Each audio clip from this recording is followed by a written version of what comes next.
Yes. Good morning, everyone.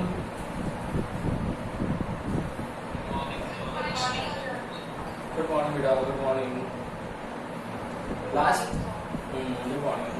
कल last class में हम लोगों के चैप्टर नंबर 5 चल रहा था बेटा, force and Newton's laws of motion. उसमें मैंने आप लोगों को एक स्टोरी सुनाई थी और इनर्शिया लॉ जो था, Newton's first law of motion, को हम लोग कंप्लीट कर चुके थे. इतना ही था. आज की क्लास में आप लोगों का इसका आगे वाला नेक्स्ट पार्ट करेंगे हम लोग.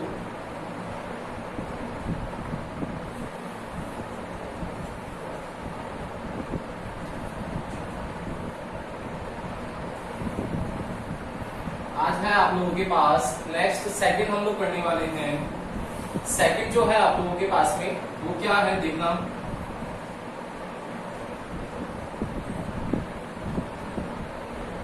Second law of motion. इस सेकंड लॉ ऑफ मोशन का दूसरा नाम मैंने बताया था आप लोगों को, कंजर्वेशन लॉ ऑफ मोमेंटम. ये आपके पास में सेकंड लॉ ऑफ मोशन था. तो इसका स्टेटमेंट लिखेंगे. हम लोग पहले देख चुके हैं, इसके बारे में समझ चुके हैं लास्ट क्लास में. डायरेक्ट स्टेटमेंट लिखने वाले हैं हम लोग. क्या लिखेंगे? According to this law. याद है क्या किसी को? बोलो स्टेटमेंट क्या बताया था बेटा मैंने. सेकंड लॉ ऑफ मोशन क्या बताया था मैंने, बोलो. है क्या किसी को याद? अरे भूल गए. The rate of change in momentum is directly proportional. The rate of change in momentum is directly proportional to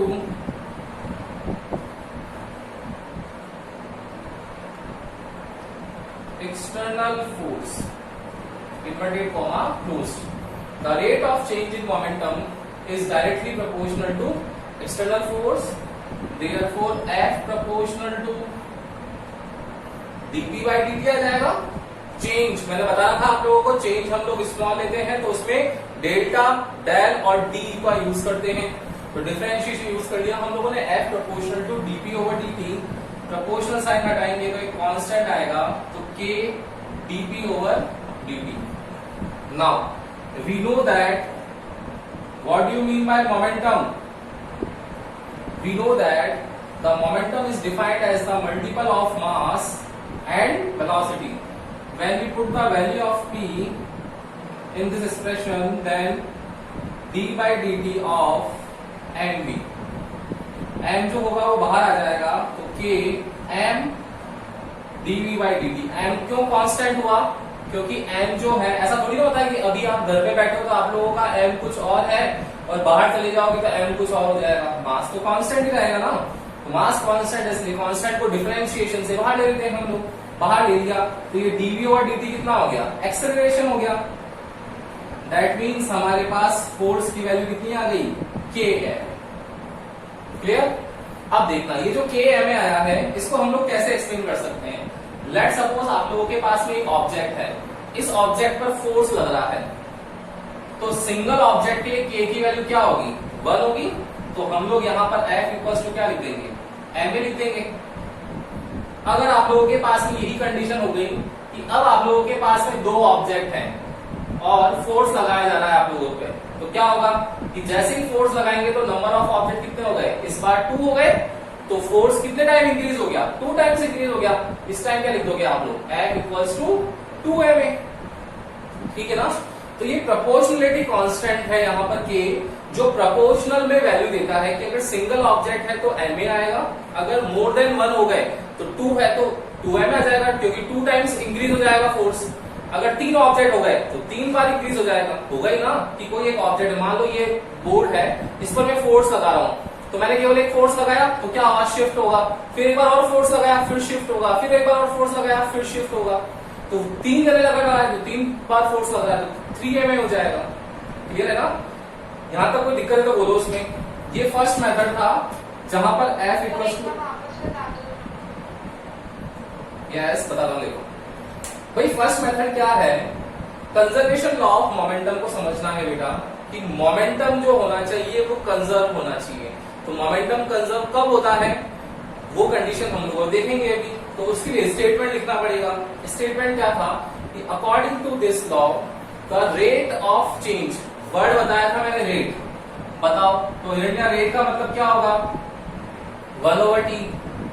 change in momentum, change in momentum का मतलब क्या होगा dp। तो जब ये स्मॉल टाइम के लिए चेंज हो रहा है तो डेफिनेटली टाइम भी क्या रहा होगा, स्मॉल ही रहा होगा। तो dp/dt is directly proportional to external force, is directly proportional to external force, यही लिखा हुआ है proportional to dp/dt। जब proportional साइन हटाएंगे तो k dp/dt आ जाएगा। दैट मीन्स जब हम लोग p की वैल्यू लिखेंगे, फर्स्ट चैप्टर था आप लोगों का जहां पर p की वैल्यू क्या थी mv के इक्वल। तो हम लोग जब मास और वेलोसिटी को मल्टीप्लाई करते हैं तो मास जो होता है वो डिफरेंशिएशन में कांस्टेंट रहता है, और जब मास डिफरेंशिएशन में कांस्टेंट रहेगा इसका मतलब क्या हो रहा है कि मास को बाहर ले लेंगे हम लोग, तो km dv/dt आ जाएगा, और dv/dt जो होगा वो kma के इक्वल होगा। बोलो यस और नो। क्या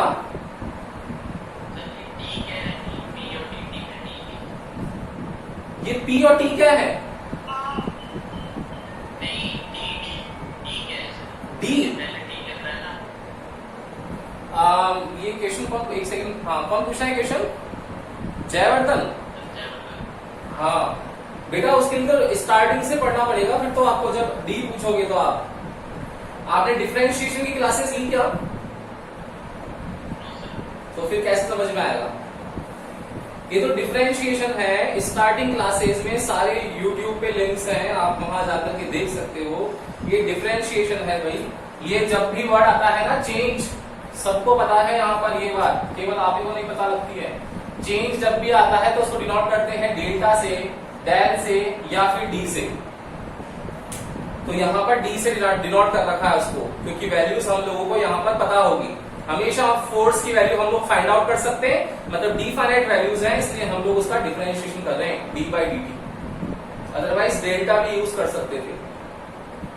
बोलो आया क्या समझ? यस हिरण्या, कोई दिक्कत है इसमें? बोलो बेटा। नहीं है? एंड अब नवीना कुछ बोल रही थी, न्यू स्टूडेंट ऐड हुई है आज, कनेक्ट हुई है। क्या पूछ रहे बेटा आपके कुछ डाउट है पूछो। आई थिंक वो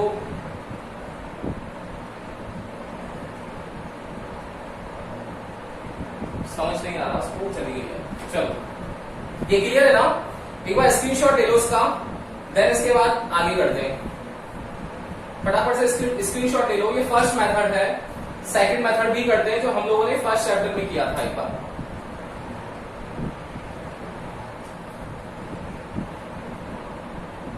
यस ले लिया स्क्रीनशॉट? अब देखना सेकंड मेथड से हम लोग ma की वैल्यू कैसे निकाल सकते हैं।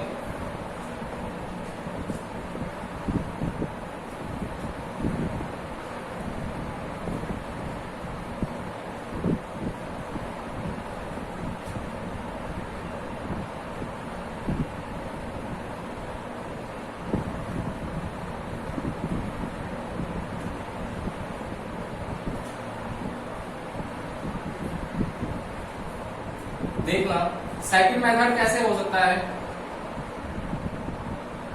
लेट सपोज एक ऑब्जेक्ट प्रेजेंट है, ये ऑब्जेक्ट है।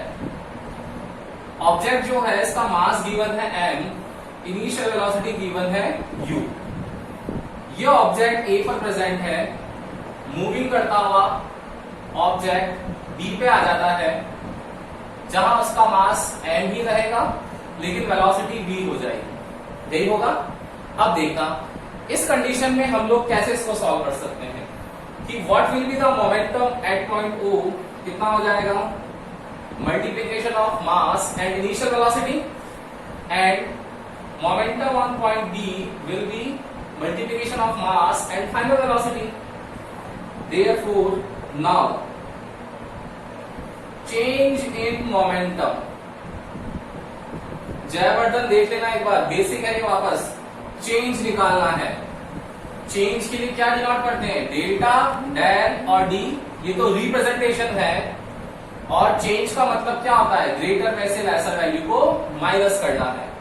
ओके, तो जब ग्रेटर में से लेसर वैल्यू को माइनस करना है, मतलब एम वी बड़ा है आप लोगों के पास, एम यू छोटा है, तो चेंज इन मोमेंटम कितना हो जाएगा, M V minus M U हो गया।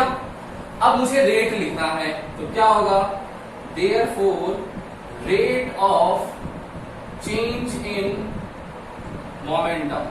क्या सिखा रखा है, रेट वर्ड आएगा तो क्या करना है बेटा, डिवाइड बाई टी करना होता है, ये डिवाइड बाई टी। देखो m कॉमन ले लिया, v minus U over T. अब यहां पर अगर हम लोग कॉन्सेप्चुअली जाए तो समझ में आएगा कि ये rate of change in momentum आया कैसे है। लिख दिया, लिखने में लिख दिया, 9th क्लास तक बच्चों को डायरेक्ट ये लिखवाया जाता है। कॉन्सेप्ट समझना है आप लोगों को कि rate of change in momentum आया कैसे। समझो, देखो फर्स्ट लॉ ऑफ मोशन क्या है बेटा, फर्स्ट लॉ ऑफ मोशन है कि अगर ये एक ऑब्जेक्ट मोशन की कंडीशन में है तो मोशन की कंडीशन में ही रहेगा, यही था स्टेटमेंट। इसको मोशन से अगर मुझे चेंज लाना है तो चेंज किस पे ला सकते हैं, मोशन से रेस्ट पे ला सकते हैं। और मोशन से रेस्ट पे कैसे लेके आ सकते हैं, कैसे लेके आ सकते हैं कि यहां पर अगर हम लोग एक एक्सटर्नल फोर्स अप्लाई करते हैं। इसका मतलब क्या हो गया, मतलब सीधी सी कहानी हो गई कि यहां पर जब मैंने इसका मोमेंटम चेंज करा है तो जो मोमेंटम चेंज हुआ है, जो मोमेंटम चेंज हुआ है वो चेंज मोमेंटम किसकी वजह से हुआ है, फोर्स की वजह से हुआ है। मतलब ये जो rate of change in momentum है ये मेरा क्या है, फोर्स है। बोलो यस और नो, आया ना समझ में कि भाई मोशन की कंडीशन में था तो मोशन में रहेगा, क्लियर। तो मोशन में रहा ये, लेकिन मुझे यहां पर चेंज लाना है, तो चेंज कैसे लेके आ सकते हैं, फोर्स अप्लाई करके। मतलब जो फोर्स अप्लाई हुआ है उससे मोमेंटम चेंज हुआ है नहीं हुआ, यस और नो, बिल्कुल हुआ। दैट मींस ये rate of change in momentum ही क्या है, मेरा फोर्स है। यही तो बोलता है second law of motion, F equals to ये आ जाएगा। न्यूटन की फर्स्ट इक्वेशन अप्लाई कर लेंगे तो V equals to U plus AT, तो V minus U equals to AT। Now A equals to V minus U over T, मतलब इसी जगह ये लिख सकते हैं, यहां लिखो A। तो F इक्वल्स टू MA को हम लोगों ने प्रूव कर लिया, यस और नो। किसी को भी डाउट है तो बोलो बेटा, बोलो। हाँ बोलो। जो हमने कॉस्ट मेथड करा था उसमें तो k कांस्टेंट आया था, हाँ तो इसमें तो सर वो आएंगे। हाँ, वही तो बात हुई ना कि भाई यहाँ पर देखो k यहाँ पर क्यों नहीं आया, क्योंकि k क्या है यहाँ पर इस केस में, आप बताओ, चलो आरुषि आप बताओ इस केस में k क्या है, 1 है या नहीं है ना। यही तो ऑब्जेक्ट है जो पोजीशन A से पोजीशन B पर पहुंचा है, यही तो चल के पहुंचा है ना। मैंने क्या बताया था कि अगर सिंगल ऑब्जेक्ट है तो k कितना होता है बेटा, 1 होता है। अगर 2 ऑब्जेक्ट होते तो कितना होता, 2ma हो जाता।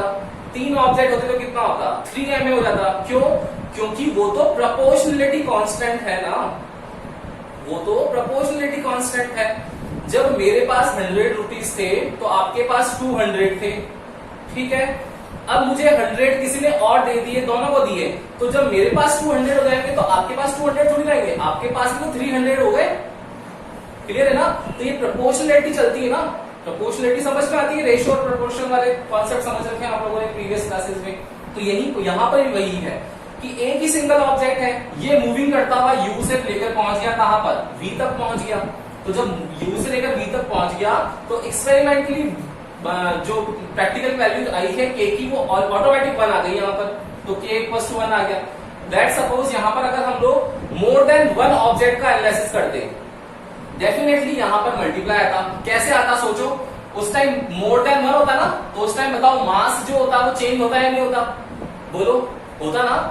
इसी केस को देखो, अगर ये एक ऑब्जेक्ट है, अब मैंने एक दूसरा डायग्राम बना लिया, लेट सपोज एक और ऑब्जेक्ट है वो मूविंग कर रहा है और किसी और ऑब्जेक्ट से कोलाइड कर रहा है। एक ऑब्जेक्ट मूविंग करता हुआ जा रहा है, किसी और ऑब्जेक्ट से कोलाइड कर रहा है। बताओ टोटल मास कितना हुआ, बोलो। इसका m, इसका m, आप बोलोगे सर टोटल 2m हो गया, तो बताओ उस टाइम में क्या लिखूंगा, यहाँ पर 2m लिखूंगा नहीं लिखूंगा, ऑटोमेटिक 2ma आएगा नहीं आएगा, बताओ यस और नो।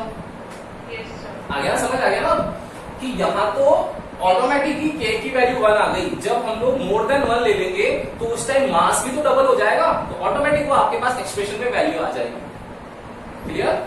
तो प्रोपोर्शनलिटी कांस्टेंट है, प्रोपोर्शनलिटी कांस्टेंट उस नंबर ऑफ ऑब्जेक्ट पे डिपेंड कर रहा है कि कितने नंबर ऑफ ऑब्जेक्ट पर आप लोगों ने फोर्स अप्लाई कर रखा है। दे लो एक बार स्क्रीनशॉट। फिर नेक्स्ट करते हैं थर्ड लॉ ऑफ मोशन। ये जो 9th क्लास वाले पार्ट है वो एक बार कर लेते हैं फटाफट से, ताकि हम लोग जो 11th में जो चीज है वो एक बार सीखते हैं कि भाई नया क्या सीखा। हो गया? यस, लीजिए screenshot. Yes, sir. Now Yes, sir. अब हम लोगों को थर्ड लॉ ऑफ मोशन पे मूव करना है, जो कि बहुत इजी है। आप लोग सब जानते हो कि एक्शन बाय रिएक्शन लॉ होता है। सोशल मीडिया सब चलाते हो, इतने सारे आप लोगों की मीम्स आते हैं, तो वो तो मीम्स देख देख के याद हो गया होगा आप लोगों को एक्शन बाय रिएक्शन क्या होता है ना? तो ये तो ऐसा लॉ हो गया जो जनरल कोई भी बोल जाता है, आर्ट्स का बच्चा भी बोलता है एक्शन बाय रिएक्शन लॉ होता है।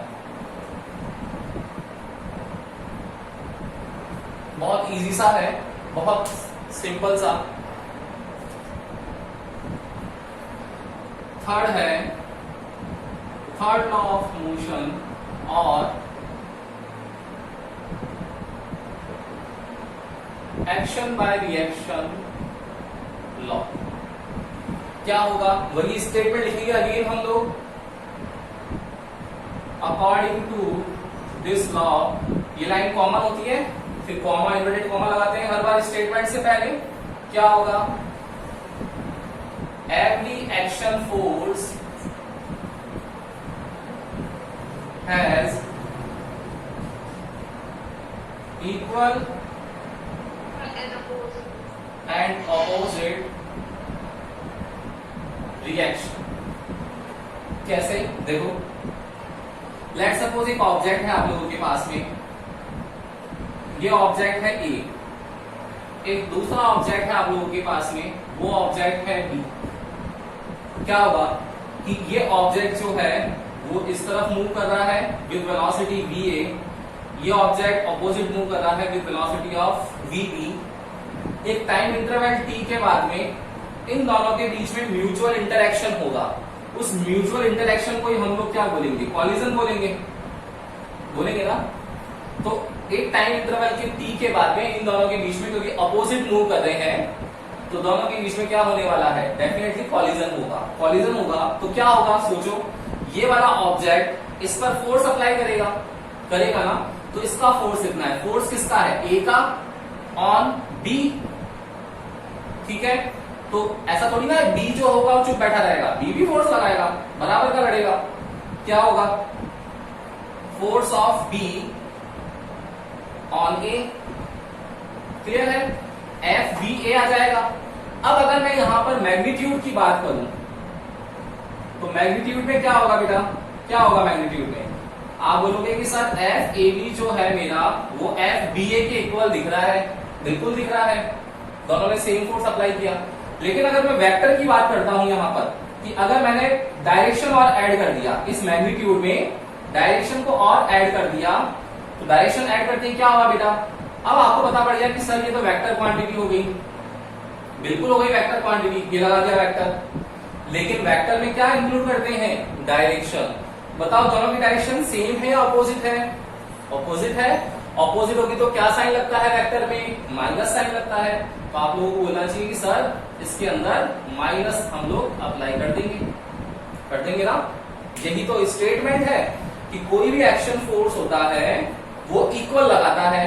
इक्वल किस में होता है? मैग्नीट्यूड फॉर्म में। एंड ऑपोजिट क्या है? डायरेक्शन है। ये डायरेक्शन फॉर्म में आ गया।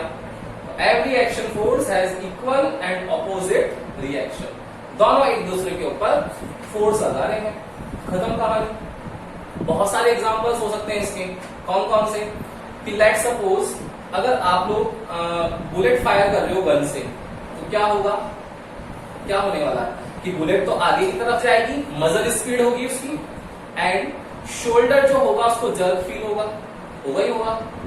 एक्शन रिएक्शन हो गया। देन बोट है, बोट से आप जंप कर रहे हो, तो क्या होगा? आप जंप आगे कर जाओगे, बोट जो होगी वो पीछे ले जाएगी। एक्शन रिएक्शन हो गया। ठीक है ना? देन अगर एक वॉल है, उस वॉल पर अगर हम लोग बॉल फेंकें, तो बॉल जाएगी एक्शन फोर्स, रिएक्शन से क्या होगा, वापस आएगी।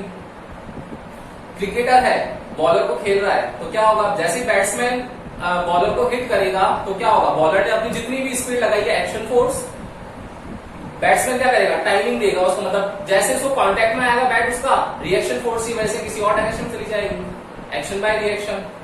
फुटबॉलर है, किसी और दूसरे प्लेयर ने किक किया, एक्शन फोर्स, हम लोगों ने सिर्फ उसको डायरेक्शन दिखा दी, रिएक्शन फोर्स। बहुत सारे एग्जांपल्स है, एक्शन बाय रिएक्शन की तो बहुत सारे एग्जांपल हो सकते हैं, ठीक है ना। तो ये सारे एग्जांपल्स जो है वो टीएलएम से रिलेटेड है, थर्ड लॉ ऑफ मोशन से, कि every action force has equal and opposite reaction. कैसे करता है वो इस अकॉर्डिंग हम लोग देख सकते हैं। क्लियर है क्या यहाँ तक बेटा? बोलो, first law of motion, second law of motion and third law of motion. सबको क्लियर है? हर एक बच्चे को क्लियर है ना? कर लोगे? रितिका, कुछ बच्चे हैं, देखो भाई, आरुषि है, आशी है, हिरण्या है, भाभी, देवेंद्र, ये बच्चे तो बोलते हैं, सिद्धि है, लेकिन कुछ बच्चे हैं जिनसे रिस्पांस नहीं आ रहा है मेरे को। नेहा है, शिवानी है, जयवर्धन जैसे आज बोला, साहिल है, रितिका है, ये बच्चे भी भाई क्लास में समझ में आता है क्या आप लोगों को? अटेंटिव होके बैठे हो ना? बोलो। हाँ, जहां भी दिक्कत आए बिना हेजिटेशन के पूछ लेना है बेटा। आप लोग अगर नहीं पूछोगे तो समझ में आप लोगों को नहीं आने वाला है। ऐसा तो है नहीं कि कोई पूछने पर कोई नुकसान हो जाएगा, पूछने पे फायदा हो जाएगा। हो सकता है आपका पड़ोसी भी यही सोच रहा है कि जो आप लोग ऑनलाइन भी बैठे हो कि हाँ यार ये पूछने में मैं क्यों पूछूं, सर के सामने इंसल्ट हो जाएगी। ऐसा है क्या? ऐसी मेंटलिटी से जीते हो क्या आप लोग? नहीं है ना? सब अच्छे लोग हो तो अच्छी चीज सीखनी है कि नहीं आता है तो बिना हेजिटेशन के पूछ लो, फायदा होगा। हो सकता है उससे कोई नई चीज सामने आ जाए।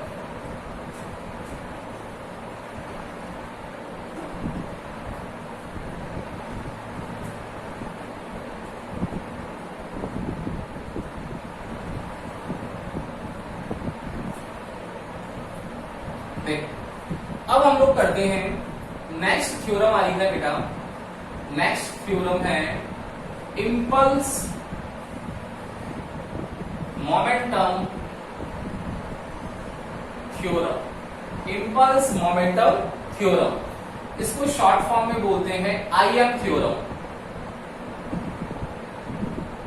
अब नाम नहीं लेना है कि I am this, I am Hiranya, I am Arushi.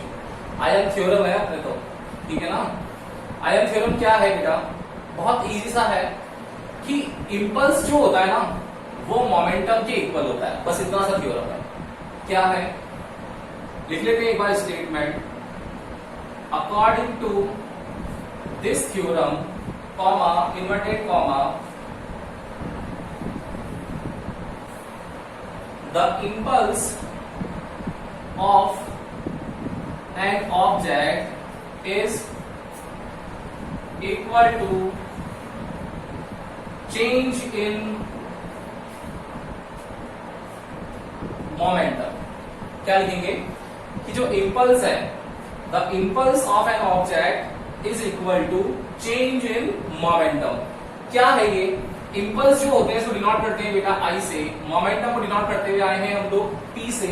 तो क्या हो जाएगा इस स्टेटमेंट के अकॉर्डिंग कि जो इंपल्स होगा आई वो इक्वल होगा किसके? चेंज इन मोमेंटम के। चेंज इन मोमेंटम को डेल्टा पी से भी लिख सकते हो, या फिर कोई बोलेगा कि सर डी से लिखना है, बिल्कुल डी से भी लिख सकते हो। और चेंज को कैसे डिनोट करते हैं हम लोग? फाइनल माइनस इनिशियल, मतलब momentum at final point minus momentum at initial point, I equals to P F minus P I. ये हमारा इंपल्स मोमेंटम थ्योरम आ जाएगा। तो आप लोगों के दिमाग में आएगा कि सर मोमेंटम तो आपने बता दिया था कि मोमेंटम मास और वेलोसिटी का मल्टीपल होता है, लेकिन ये इंपल्स वर्ड तो हमारे लिए नया है, समझ ही नहीं आया आज तक कि इंपल्स होता क्या है। तो सबसे पहले अब इसकी डिफाइन देखते हैं कि इंपल्स एक्चुअली में है क्या, आई क्या होता है। देखो, फुटबॉलर है तो फुटबॉलर में एक प्लेयर ने जैसे ही बॉल को किक किया तो दूसरे प्लेयर के पास बॉल आएगी, तो दूसरा प्लेयर उस बॉल को अपने पास रखेगा थोड़ी ना कि लेकर बैठ जाएगा बस कि नहीं तो बॉल मेरी हो गई। ऐसा होता है क्या करेगा? वो भी किक करेगा। क्लियर है? क्रिकेट मैच है, बैट्समैन क्या करेगा, बॉल को लेके बैठ जाएगा क्या, बॉलर ने बॉल डाली कि चल विकेट कीपर बन गया, लेकर बैठ गया, ऐसा पॉसिबल है क्या, नहीं है ना। क्या करेगा, उस बॉल को हिट करेगा, यही काम है उसका। यहां भी वही है, इंपल्स भी यही है कि कोई भी फोर्स किसी ऑब्जेक्ट पर लगे, कोई भी फोर्स जब किसी ऑब्जेक्ट पर लगे और वो फोर्स शॉर्ट टाइम इंटरवल के लिए हो, क्या वापस सुनना, मार्क माय वर्ड, कि अगर कोई भी एक फोर्स है वो किसी ऑब्जेक्ट पर लग रहा है, क्लियर है, फोर्स लगा ऑब्जेक्ट पर, तो जैसे ही फोर्स लगेगा ऑब्जेक्ट पर, तो ऐसा तो है नहीं ना कि एक तो होता है कि मुझे इसको शिफ्ट करना है, तो मैं क्या करूंगा, फोर्स लगा के रखूंगा, कंटिन्यू ऐसे फोर्स लगा के रखूंगा, वो होता है शिफ्ट हो जाए, दीवार तोड़ दूं।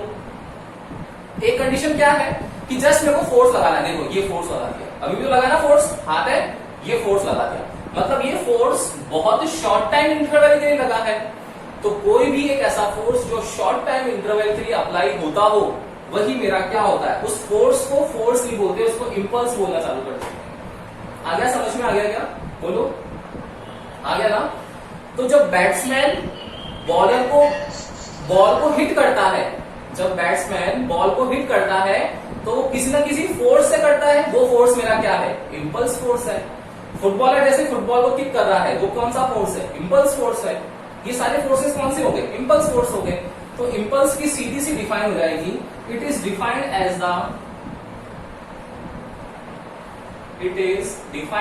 The multiple of force and short time interval. अगर कोई फोर्स शॉर्ट टाइम इंटरवल के लिए अप्लाई किया गया तो वो क्या होगा, इंपल्स होगा। तो defined as the multiple of force and short time interval, I equals to आ जाएगा एफ और शॉर्ट टाइम dt लिख लो, डेल्टा टी लिख लो। देखो फोर्स इंटू जो चेंज इन टाइम है वो कितना है, आई के इक्वल है। बोलो आया क्या समझ में, कोई दिक्कत है तो बोलना बेटा, यस और नो। सर एक चीज पूछो। हाँ पूछो। सर मतलब इंपल्स बेसिकली इसके अंदर फोर्स का कोई कैसे इम्पैक्ट या उद्देश्य नहीं होता इसके अंदर फोर्स का, is it what that impulse means? नहीं, इंपल्स जो उद्देश्य वो समझा नहीं, मतलब क्या बोलना चाह रहे हो, इम्पैक्ट होता है वो ठीक था आपका वर्ड, बोलो बोलो। उद्देश्य से मेरा मतलब है कि आपने तो फोर्स लगाई, so you are not sure that whether it is going to impact on the thing you have applied or not. नहीं वही तो बोल रहा हूँ मैं, एग्जैक्टली मैं वही समझाना चाह रहा हूँ कि शॉर्ट टाइम इंटरवल जो है ना वो डिसाइड करेगा कि वो whether it is impulse और फोर्स। समझ में आया कि अगर मैं ये ऑब्जेक्ट है मेरा, मैंने इस पर ये लगा रखा है, आपको पता ही नहीं है कि इंपल्स है फोर्स है, तो आप बोलोगे कि सर टाइम इंटरवल ज्यादा हो गया इसलिए ये आपका फोर्स है। आया समझ में कि सर टाइम इंटरवल ज्यादा हो गया इसलिए फोर्स है, लेकिन मैंने ऐसा करा, केवल ऐसे टच करके छोड़ दिया, तो सर आप बोलोगे कि सर आपने फोर्स अप्लाई किया लेकिन बहुत शॉर्ट टाइम इंटरवल के लिए था। मैंने आपको शुरू में बताया था कि dt और डेल्टा t जो होता है सेकंड चैप्टर में, कि डेल्टा जो वैल्यू होती है वो 0 to 1 के बीच में ट्रेवल करती है। तो 0 to 1 सोचो 0.5, 0.6, 0.006, बहुत शॉर्ट टाइम इंटरवल हुआ ना, तो वो शॉर्ट टाइम इंटरवल जो है मेरा, वो मेरा फोर्स उस टाइम जो लग रहा है वही मेरा इंपल्स है। बोलो सिद्धि। तो सर फोर्स और इंपल्स में से कितना डिफरेंस है कि force is a longer period than impulse? हाँ बिल्कुल बिल्कुल बिल्कुल यही है। Is it all? देखो क्या है, टाइप्स है, ये बोल सकते हो आप कि ये फोर्स का एक टाइप हो गया। फ्रिक्शन फोर्स है। अब जैसे आप फ्रिक्शन को समझो, फ्रिक्शन क्या होता है बेटा, सरफेस की प्रॉपर्टी है ना, कि सरफेस जो होगा वो किसी ऑब्जेक्ट के मोशन को रेस्ट्रिक्ट करता है ना। तो हम लोग क्या ये थोड़ी बोल सकते हैं कि मोशन फोर्स ही हमारा फ्रिक्शन फोर्स है, टाइप है ना, कैटेगरी वाइज है ना, कि मोशन फोर्स है, फ्रिक्शन फोर्स है, ऐसे ही क्या है, इंपल्स फोर्स है, कि शॉर्ट टाइम इंटरवल के लिए जो फोर्स अप्लाई किया वो इंपल्स हो गया। आ गया, समझ में आ गया? ठीक है ना। तो ये आईएम थ्योरम है, बहुत इजी सी थ्योरम है कि जो इंपल्स होगा किसी भी ऑब्जेक्ट पर वो चेंज इन मोमेंटम होगा। अब देखो इसकी एप्लीकेशन कितनी इंटरेस्टिंग है वो आप लोगों को ज्यादा अच्छे समझ में आएगी। इसका एक बार स्क्रीनशॉट ले लो फटाफट से, टाइम हो रहा है, जल्दी से लो एक बार स्क्रीनशॉट ले लिया। अब देखना, मैंने आप लोगों को अभी अभी एक डेरिवेशन करवाया था सेकंड लॉ ऑफ मोशन में, तो मुझे कोई बता सकता है कि वो क्या था? मेरा फोर्स लगाया था मैंने या इंपल्स लगाया था? यस, सिद्धि बताइए आंसर। बिल्कुल बिल्कुल डेफिनेटली इंपल्स था, लेकिन आपको वहां तक उस तक इंपल्स की नॉलेज नहीं थी, तो हम लोग फोर्स फोर्स करते हुए आए। 9th क्लास में भी फोर्स बोला था, 11th में अभी जस्ट कुछ 10 मिनट पहले फोर्स बोला था। अब लेकिन मैंने सीख लिया कि आयन थ्योरम होती है, तो मैं अब इसको इंपल्स बोलना चालू करूंगा, ठीक है ना? क्या था उसमें कि ऑब्जेक्ट था पोजीशन ए पर, मूव करके पोजीशन बी पर जब रीच कर जाएगा तो इसका मोमेंटम चेंज होगा। चेंज कब होगा? कि जब मैं हल्का सा या फोर्स लगा के छोड़ दूंगा तब भी चेंज हो जाएगा, क्योंकि मोशन को रेस्ट्रिक्ट कर दिया मैंने। आ रहा है समझ में? तो मोशन को रेस्ट्रिक्ट कर दिया, इट मींस ये फोर्स मेरा कोई ना कोई शॉर्ट टाइम इंटरवल में लगा है, that means F dot dt क्या होगा मेरा? ये इंपल्स होगा। क्लियर है? अच्छा, अगर इस कॉन्सेप्चुअल मतलब इस चीज से आप लोगों को क्लियर नहीं होता है तो फॉर्मूले से भी कर सकते हैं मैथमेटिकल। कैसे? अभी भी लिखा हम लोगों ने, because we know that I equals to क्या होता है? आयन थ्योरम dp। अब देखना I का फॉर्मूला क्या होता है बेटा? I क्या होता है? F dot dt equals to dp। बताओ F equals to dp over dt आया नहीं आया? किससे निकाला मैंने? ये आयन थ्योरम से तो निकाला है, बोलो भाई। मैंने आयन थ्योरम से सेकंड लॉ ऑफ मोशन को फाइंड कर लिया नहीं कर लिया? कर लिया ना। मतलब ये जो मेरा फोर्स अप्लाई किया गया था वो फोर्स मेरा इंपल्स ही था। आगे क्या सबको समझ में? एप्लीकेशन बोलो यस और नो। सबको आ गई ना भाई समझ में कहानी? तो हम लोगों ने Newton first law of motion, Newton second law of motion, Newton third law of motion और आयन थ्योरम, ये हम लोगों ने 4 टॉपिक्स देख चुके हैं। इसके आगे अब हम लोग नेक्स्ट क्लास करेंगे, उसमें देखेंगे। जो भी डाउट आता है एक बार वीडियो देखना है, न्यू स्टूडेंट्स ऐड हुए उनको तो बिल्कुल देखना है। जयवर्धन जैसे आप अभी कनेक्ट हुए हो तो पुरानी वीडियोस देखने पड़ेंगे बेटा, तब तो समझ में आएगा कि डी क्या चल रहा है। आपको एक डी पता ही पड़ रहा है ना, डी डिस्टेंस नहीं है, डी डिफरेंशिएशन है। तो प्रीवियस क्लासेस देखनी पड़ेगी, क्लियर? और कल पीटीएम है, तो आप लोग पीटीएम में अपने पेरेंट्स को बोलना हम लोग कल पीटीएम में मिलते हैं। Okay, good day.